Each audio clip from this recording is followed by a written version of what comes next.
Coming up on Bloom, double certified nutritionist Martha Van Camp shares her incredible transformation and how to overcome body dysmorphia.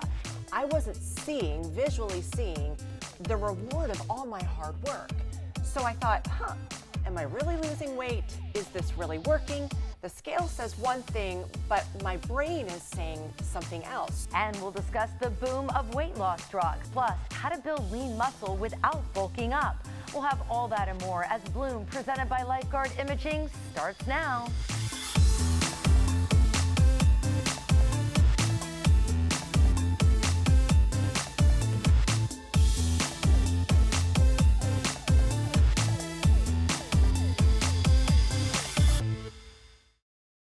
I'm Gayle Guyardo. Welcome to Bloom, presented by Lifeguard Imaging. An estimated 45 million Americans go on a diet each year, and new prescription drugs are revolutionizing weight loss in America. And like with all things meant to create good change, you have to be on the lookout for the risks. Joining me now to discuss is triple board certified physician, Dr. Lisa Coach. It's so good to see you. So good to see you. So these drugs have been around for decades, and I've been talking to medical professionals about this, and a lot of people are like, well, gosh, if they've been around for so long, why are we just seeing it now? Fantastic question. And the answer is that they were only approved for diabetes. So they were really kind of kept into a little box that they were used for people that needed them for their blood sugar control. So it's only been more recent that these companies are applying for the sort of the other indication of weight loss to be used for this class. Yeah, it's really fascinating to me because it was explained that just a patent loophole opened the floodgates, and now not only are people seeing so many incredible results, but you as a doctor, specifically you who's actually looking at this in a study form, you're starting to see it help in other areas of our health. And that's the most exciting piece, because we're a country of inflamed, dysregulated from a high blood sugar standpoint people. So you may not be labeled diabetes, but the percentage of the population that has a problem with their blood sugar and their insulin is very high, very, very high, and it's causing systemic inflammation and other disease risks. So we're seeing things like protection in the brain, protection of the heart, direct anti-inflammatory benefits, obviously bringing down blood sugar, and even potentially anti-aging benefits with this class of drugs. All right, so let's talk about, like, everyone's freaking out now because there's shortages being reported. What's going on with that? Well, there was a lot of back and forth, especially for the diabetes patients, the diabetic patients that need these drugs. There was a lot when they were being utilized for weight loss, because clearly the population that needs weight loss is going to far outweigh the diabetic population. So there's just a amount of drug availability problem and production problem. Many people are able to get this compounded, so strongly recommending when patients are using it for weight loss that it goes through a compounding pharmacy, so it's not impacting the prescription drug availability of these classes of drugs. Now, does the compound work the same as the name brand Wegovy? Yeah, in my experience, probably even better, because there's more flexibility with compounding. We can microdose, where there's not just a set on a pen. Generally with these other ones, there are set doses that you can get.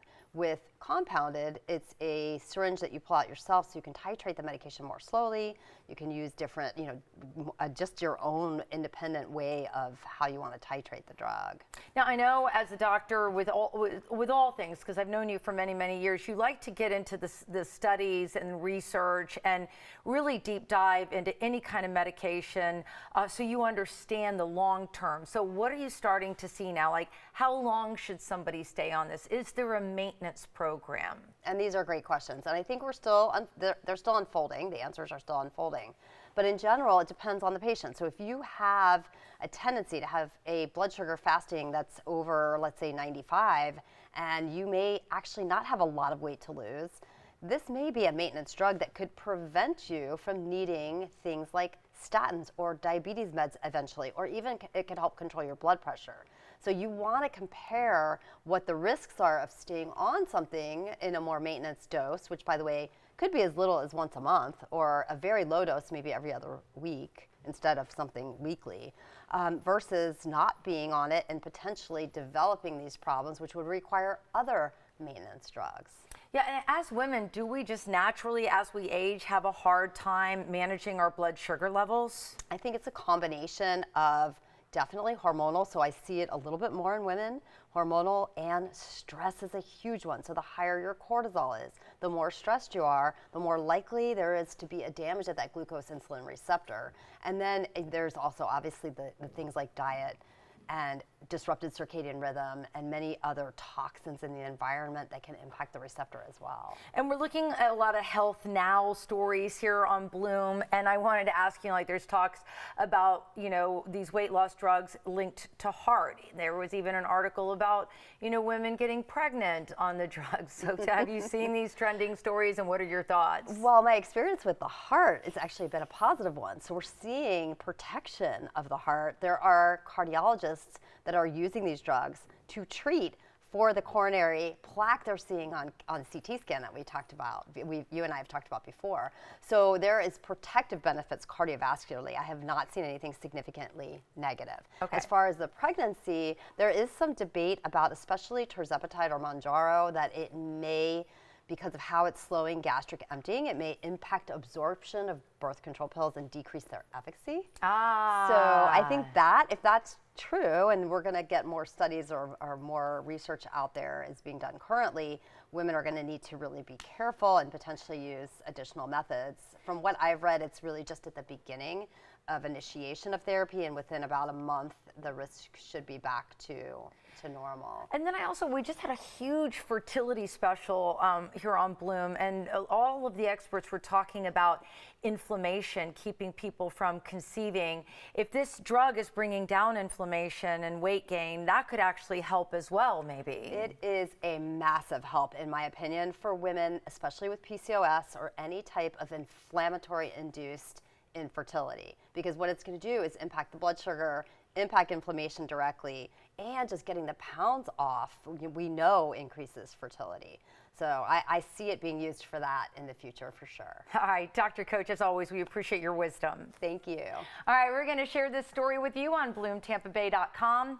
And when we come back, double certified nutritionist Martha Van Camp is sharing more about body dysmorphia and how to overcome it. And later, Dr. Coach and Martha are sticking around to answer your questions about weight loss drugs. We'll be right back. You're watching Bloom, presented by Lifeguard Imaging, saving lives through early detection. Call now, 813-582-5222 to schedule your scan today.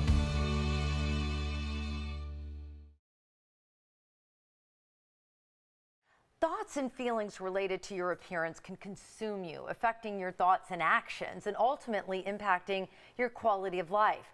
That's what body dysmorphia does to the mind. Instead of believing and seeing your body as unique, you see it as flawed.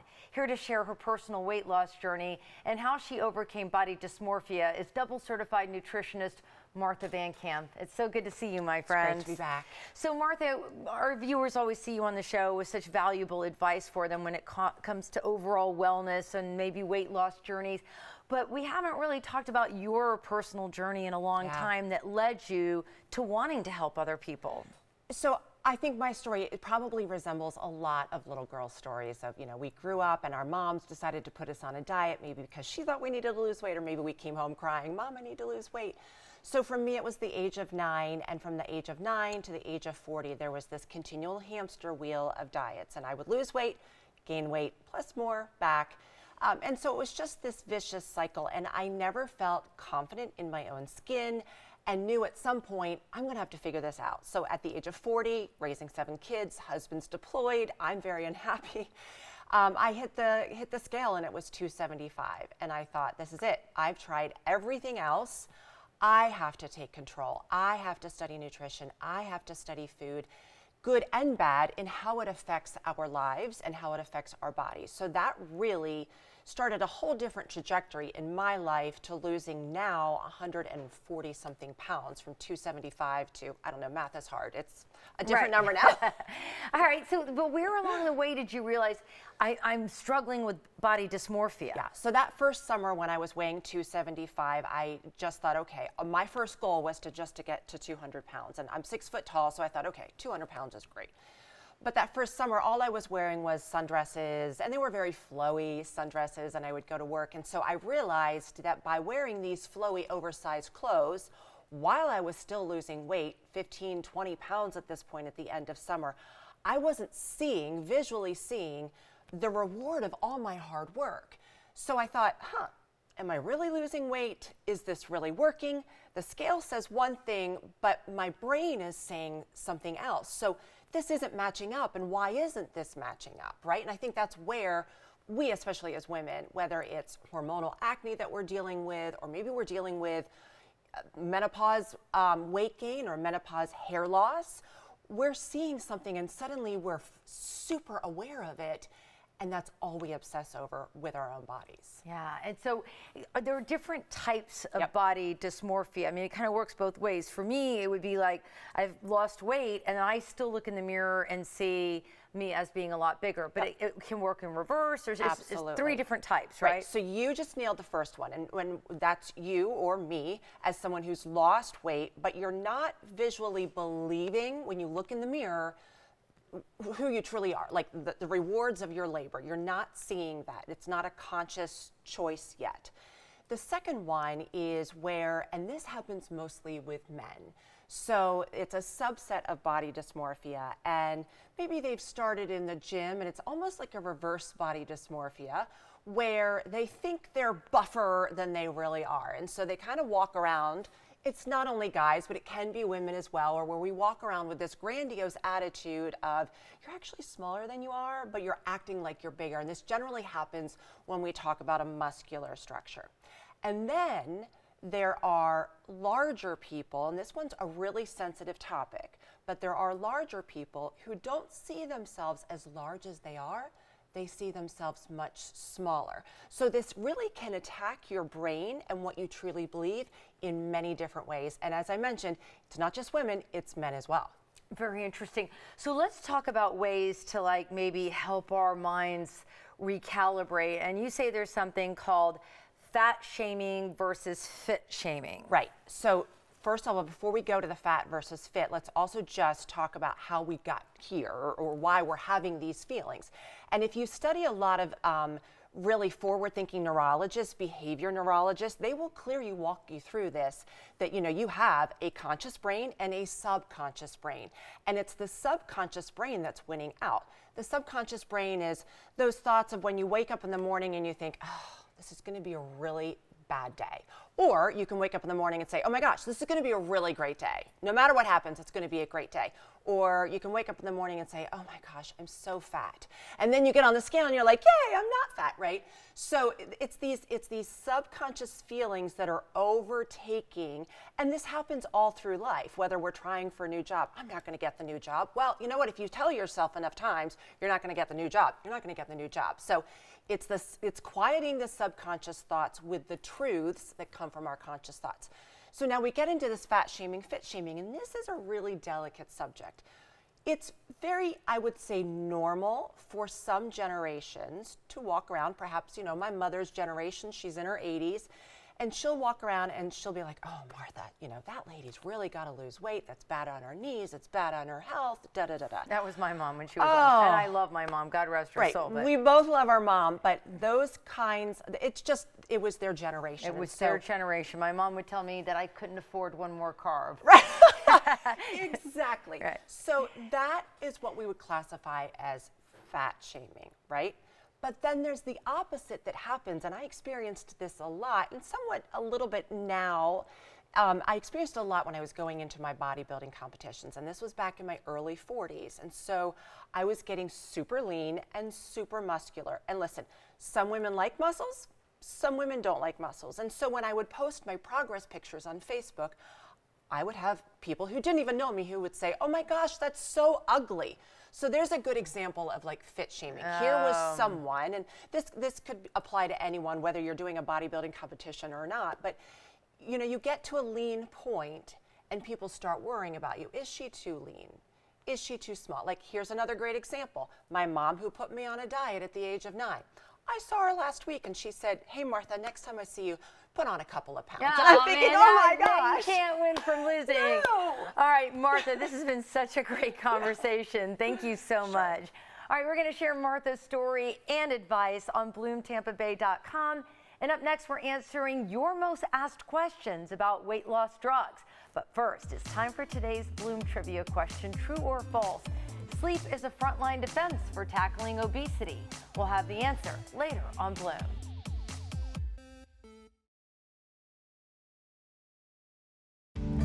You're watching Bloom, presented by Lifeguard Imaging, saving lives through early detection. Call now 813-582-5222 to schedule your scan today. We're back talking about the weight loss drug craze and answering your questions with triple board certified physician Dr. Lisa Coach and double certified nutritionist Martha Van Camp. Hey ladies. Hi. It's great to be here. It's great to have you both. So Dr. Coach, let's start with you because this is a hot topic. A viewer question comes in and says, do I have to be on these weight loss shots for the rest of my life? Absolutely not. So I believe that if you maintain muscle mass, which is a very important part of this conversation that I am sure we're going to be having, if you're able to lose fat and not muscle, you can get your body into a place where your metabolism can be up and you can sustain the weight loss that you can get with the drug. So, and that does actually, Martha, that's our next question.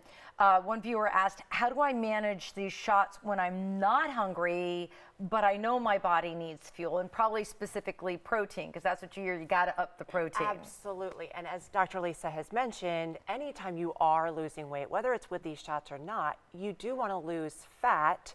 You are innately going to lose a little bit of muscle. So coming back to the fact that our bodies are machines, just like a car, you got to put gas into the car, it's not going to work. So our priority, even though we may not be feeling hungry, is to fuel our body.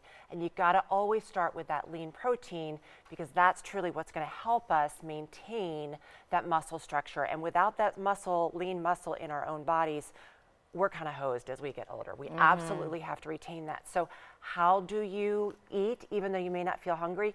Focus first on protein and then get some energy source, whether it's complex carbs or healthy fats, but protein is priority at all times. Okay, speaking of, you touched on this a little bit about building muscles and protein.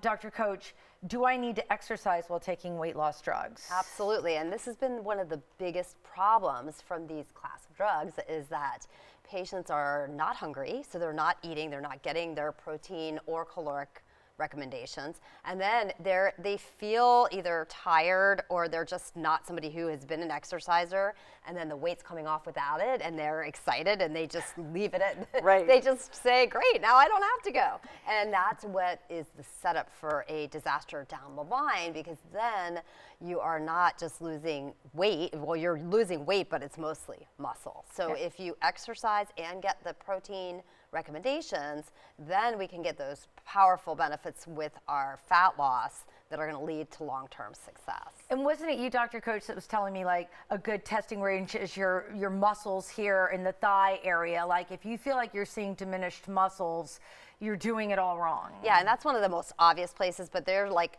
nicknames like Ozempic butt. Yes, yes. And where it's kind of like the fat is like, it's just you don't have the fat, and then the skin, or you don't have the muscle, and the glutes, and then the skin is sagging.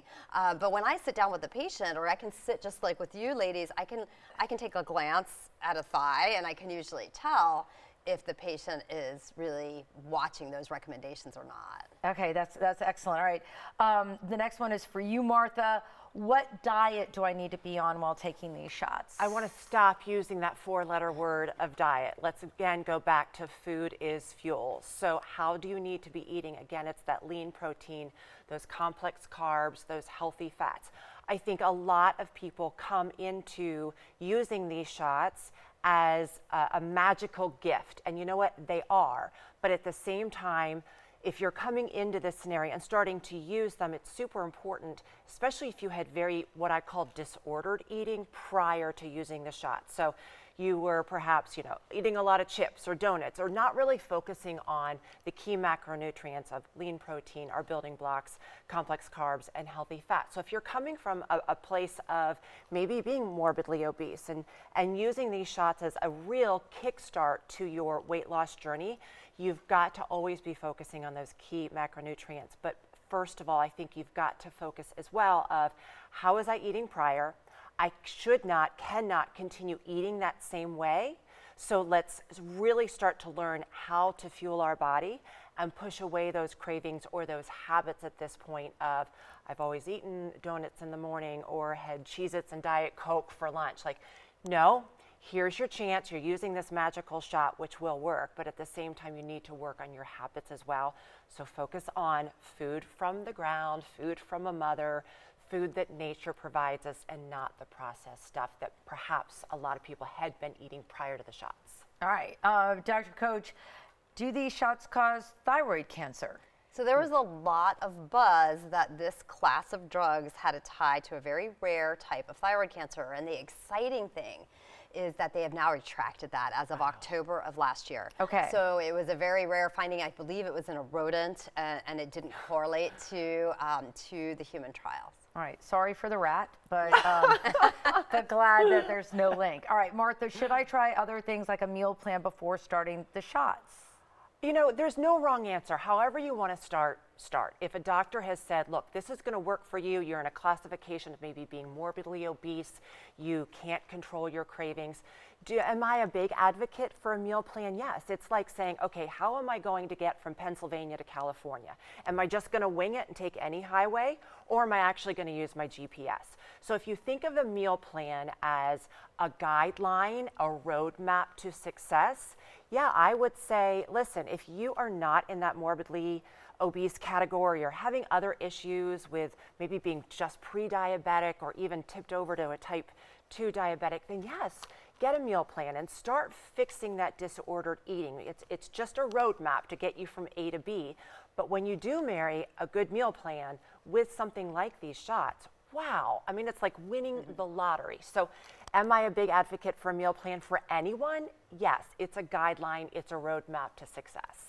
Okay, the last but not least, Dr. Coach will ask you this one. Why would these weight loss drugs work when I've tried everything else? And this is the beauty behind them. Because the truth is that we have known and I've been practicing obesity medicine for 20 years. When a patient comes in, they are not eating bonbons in the closet. I mean, in real life, day-to-day patient interaction, the patient is eating clean and the scale is not budging. And so we're understanding, and this is still being figured out, but like there is inflammation, there are dysregulation at different cellular levels, there's cell danger responses, there's insulin receptor problems. So there is a big piece of the puzzle that is still not understood when it comes to obesity. And for whatever reason, these drugs, the reason why they're so successful is because they are hitting at this cause by lowering the inflammatory response, and honestly, probably through other steps that haven't even been discovered yet, in my opinion. So enlightening. Thank you so much, guys, for joining the roundtable. Thank you. Yeah. All right, we're going to share all of this information with you on BloomTampaBay.com. We'll be back with more Bloom right after this.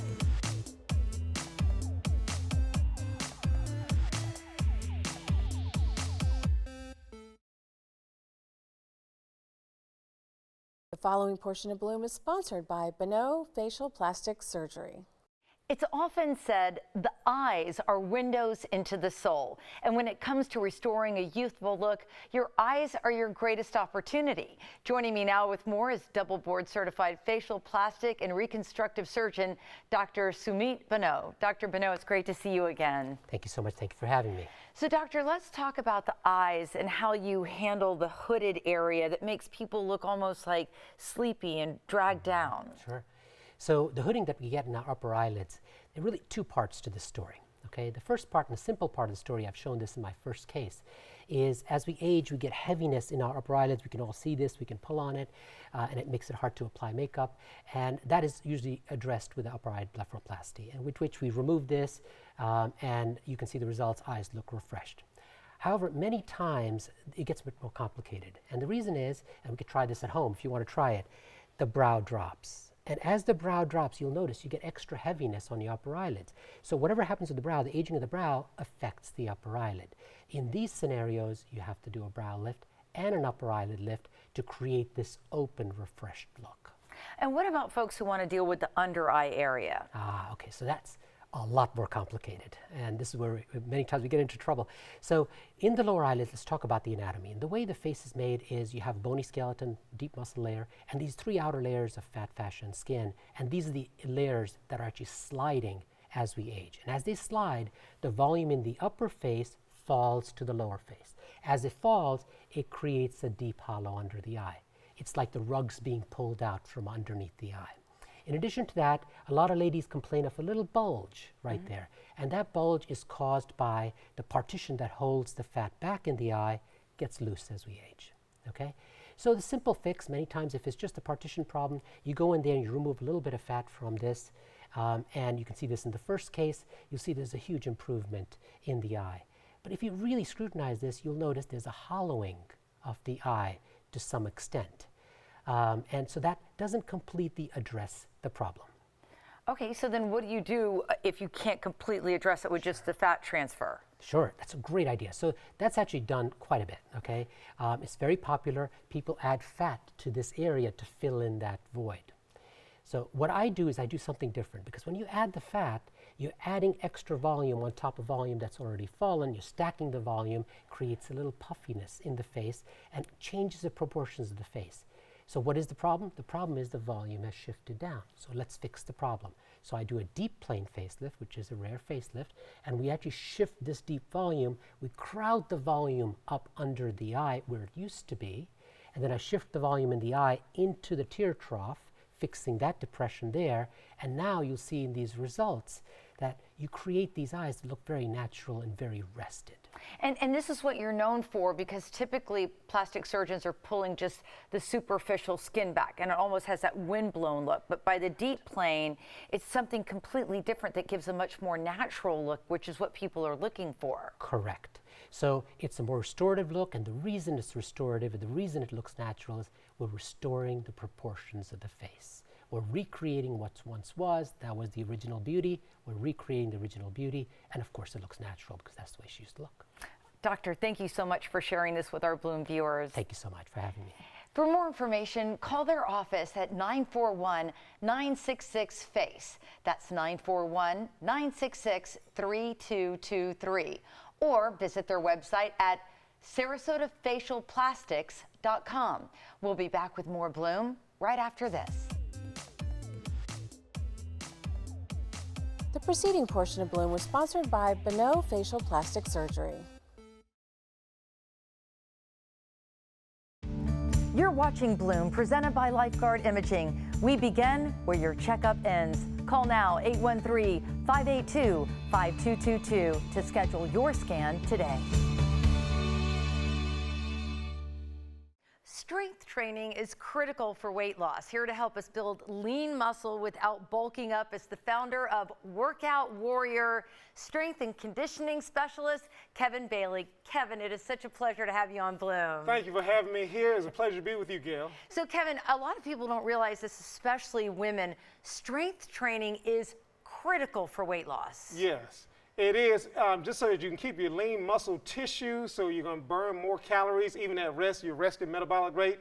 And the more lean muscle tissue you have, you can keep that metabolism up. So when you start losing muscle mass, that's when your metabolism goes down. So you may lose weight, but you're losing lean muscle tissue. And so you're just going to be smaller, but you maybe even be a little bit larger or fatter. Okay, that's good to know. We definitely don't want that. No.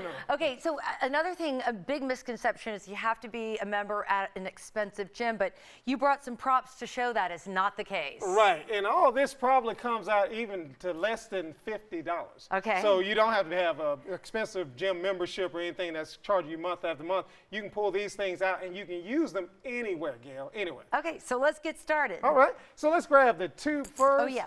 Yeah, we'll get that. No, that's special to you. That's special to you. So let's go ahead and grab the tube. We're going to put our foot in. Now, again, we're going to use this is for resistance training. Okay. And again, we're going to do bicep curl. We're going to put those elbows right above your hips. We're just going to come up and we're going to feel those biceps Good. Oh, looking good, Gayle. Way to rock and roll, move and groove, shake and bake. Feel those biceps. Now, if this is too easy for you, you can always put your other foot in. Yeah, there you go, there you go. And then you feel those biceps come up. Yes. Now, also keep the wrist straight, so you're just working that. Let's just 2 more. There you go. I see the biceps over there, Gayle. They're talking. I see them working. They're speaking to you? They're speaking to me. They're saying we're working hard. And let's do 1 more. And relax. Good. Let's step out of that for a second. Okay. Well, what we'll do is we'll go ahead and jump to what was exciting for you. Let's go ahead and grab this band. Okay. So what we're going to do, this is a resistance band, and what we usually want to use it for is your hips and glutes. A lot of times we have these problems with leg issues, hip issues, and you'll hear your physical therapist or doctor say, if you go to one, that you're not using your glutes, you're not using your butt's weak, all that kind of stuff, and it's fault. I don't want a weak butt. No, you want a strong butt. Yeah, Power. right. So that's where a lot of power comes from. Okay. So what we're going to do is we're going to turn those muscles on. So we're going to spread our feet about a little bit wider than your hips, a little bit wider than your hips, and we're going to take the knees, we're going to make sure we stay in line with our feet, and we're going to use the hips to fire to make the legs go out. So I'm not just going to jack my legs out, I'm going to use my hips to make them go out. And hold, Gayle, for a second. 3, 2, 1, come in slow. It's amazing how these small movements have such a big impact. Absolutely, it is. It's small, controlled, isolated movements. Come back in and back out again. Hold and back in slow, but come in slow because you want to feel it both ways. You want to feel it out. You want to feel the amazingness. And back in. That's a made-up word, amazingness. I like Feel that. Oh, good, I like good. that. I'm going to Hold. borrow that word. I'm going to put it on a T-shirt. You do that, absolutely. And one more time, and relax. Now, Okay. while we're here, so we want to get our quads, strong glutes, strong butt. We're going to add a stand-up with this, so Okay. kind of like a chair squat. So all we're going to do, you're try to keep firing these muscles. So when you stand up, your knees are going to want to come in. We don't want to do that. We want to keep proper alignment, so we keep the pain off our knees, and we're going to stand up. 4, Okay. 3, 2, 1, and up. Good. And we're going to go down, sit back in those glutes, and keep the knees, and go up again. That should feel special. Down. Can you feel your knees wanting to come in? How's that feel, Gayle? That feels good. Good. Is it amazing? It's amazing. Yeah, there we go. There we go. One more. All right. And relax. Good. Let's have a seat and take those off. Good. So you should have felt your glutes, and if we keep going, you'll feel it wrap around there, so you'll have a nice little burn in the buns. Burn. I like it. Absolutely. That's when you know it's working, right? Yes. Let's go ahead and come to this little block, like a yoga block, very simple. We're going to put our right foot on there. Make sure your heel's on there, Gayle. Now, I want to face you just so you can see. Okay. Here, you want to keep that heel up right here. So we're doing everything quad and glute here. Okay. We're going to go up nice and slow, boom, and back down. Ease ourselves down. Ooh, that really isolates it. Yes. So some more amazingness. I love this. Good, you're doing great. Another small move. Yes. All right, unfortunately, we're not going to get to the jump rope because we run out of time, but that just means we have to have you come back. All right. You can watch this workout on bloomtampabay.com. We'll be right back. There we go. It's time for this week's What the Health with the Today Show's nutrition, health, and lifestyle expert, Joy Bauer, who's sharing nutrient-rich veggie dips. Hey, Joy. Hey, Gayle. I thought it was apropos, since this is a show all about detoxing. The number one way in my kitchen to detox is by gobbling down tons of vegetables. And what better way to get our vegetables down than with delicious dips? So I have 2 out-of-the-box dips for you. Okay, this one is a lentil hummus that I'm going to show you how to make. Super delicious. And this one is a roasted red pepper and earthy walnut spread. Those look amazing. Yeah, really, really good. So I think we're going to start with the lentils one. And so normally you would make a hummus with chickpeas. And I love chickpeas, right? There's fiber, there's protein. It's like an ultimate plant-based food item to stash in your pantry. You could use dried, you could buy the canned. But I also like trying all different variations. And what I love about lentils is you get a little bit more protein, a little bit more fiber, and you just get different minerals when you swap from the chickpeas to the lentils. So nothing against classic hummus, because whenever you come to my house, you're going to find that in my fridge. But this is a really cool spin. So we start with, it's just a food processor. Look how creamy that is. So creamy. And so I just add in, there I am tasting it. Yep. 2 cups of lentils, cooked lentils. Then I put in my tahini, extra virgin olive oil, lemon juice, garlic, salt. And I added in some thyme and cumin. So it takes it in a little bit of a different direction. It is so incredibly luscious. And this makes about 2 cups. And so I'm showing it with cucumbers, celery. But obviously you can do all sorts of colorful veggies. Again, the most perfect way to detox. Also, what's nice about this is when we talk about detoxing, it's eating more plant-forward meals and snacks. So this will really hit the mark. The next one I wanted to show you takes a different color spin. It's a vibrant orange, and this is a roasted red pepper and walnut dip. And I love the combination of those 2 things because the walnuts are earthy and nutty, and the jarred roasted red peppers are nice and sweet. Look how pretty that looks. I love it. Really, really pretty. So beautiful. I actually particularly like this one with sugar snap peas. Oh, what a great idea. I love sugar snap peas. I never think to work them Me in too. as, I love it. How You did know we what put else this one? works? What? Do you like jicama? Jicama? You know, I've never had it. Gail, you are going to be so happy we just talked about it. Okay. Jicama is so wonderful. You could pick it up in the grocery store. It sort of looks like, I don't know, like a potato with a thicker skin on the outside, but you could ask your grocery manager, the produce manager, and then you just take off the outside skin with a vegetable peeler and you chop it up. And it's almost like if an apple and a potato had a baby, you would get a jicama. I love it. That's amazing. So how do we put the roasted The dip red together. pepper walnut dip together? Yeah. Okay, so again, I'm using the food processor here, and this time I'm adding a jar of the roasted red peppers. There they go. Then I have my walnuts, a little bit of olive oil, a little bit of lemon juice. I like to add a touch of cumin and cayenne to kick up the heat a little bit. And that's it. It is so thick. It's so rich. And really, you could take it in a lot of different flavor, personality directions. Like, for example, one time I tried it with a little smoky paprika, and it was awesome. So there's no wrong turn. But again, it is so delicious, and all sorts of vegetables work. Look how thick it is. That looks amazing. And I love the way you can control the ingredients of what you're putting into your hummus so easily. You don't even need the store-bought. It's so quick and simple to put these together. It really is. And I think like there's something so rewarding about making your own from scratch. And I'm not taking away from the ease and the convenience of buying a store-bought brand as well, because there's a lot of great ones out there. But I don't think anyone should be intimidated because it is so flippin' simple. It's a cinch to make your own dips and hummus. And try the lentil one. You're going to like it. And I love that jicama tip. I'm going to go talk to my produce man. I love it. Hey, Joy, thank you as always. We so appreciate you and all of your amazing recipes. Oh, you got it, Gail. And I'll see you next week. All right. Mwah. Mwah. And make sure you follow Joy on social media. She'll make your mouth water. And of course, we share all of these recipes on BloomTampaBay.com. We'll be back with more Bloom right after this.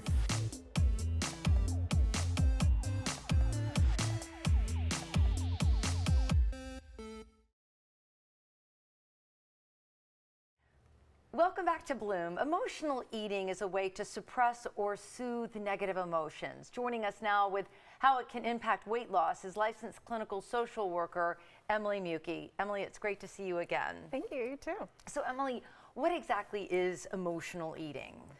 Well, we often eat for our unmet needs, and sometimes we don't realize, and sometimes we do, right, that we're eating because we have emotional needs that are not being met versus a physical hunger.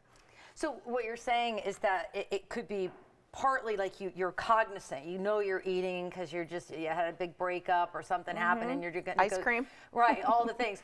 Or you might not even know that emotional issues are causing you to eat. Absolutely. So many times people think, well, I just can't stop, or I have no self-control.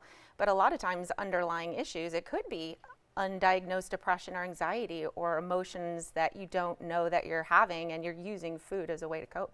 Now, how does this impact weight loss? Oh my gosh, today is so, injectables, right? Manjaro, Wegovy, Zepbound, people are using these at an increasingly higher rate than ever.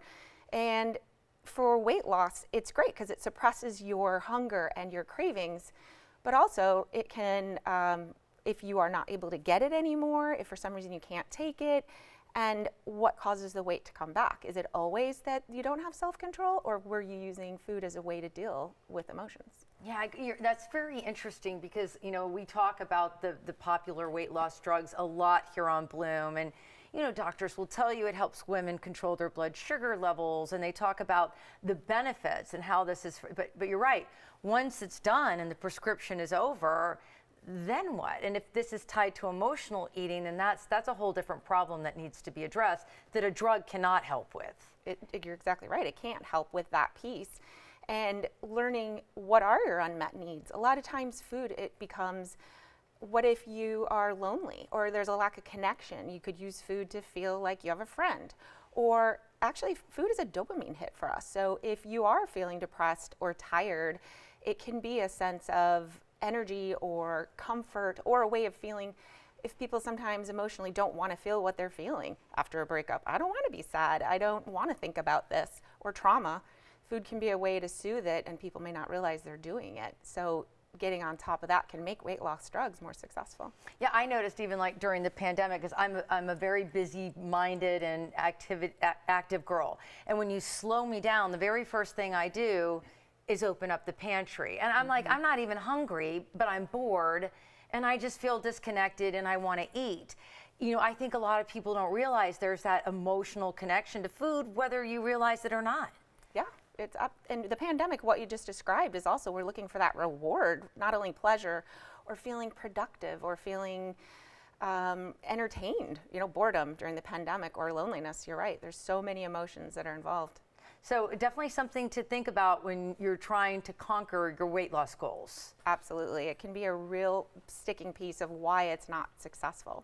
Okay, and then if you meet with a counselor, that person can help you find other ways to cope other than food. So we appreciate, as always, when you join us on Bloom. Thank you so much. Oh, thanks for having me. All right, and what we're going to do is we'll share this story on bloomtampabay.com, and stick around. We will be back with more Bloom right after this.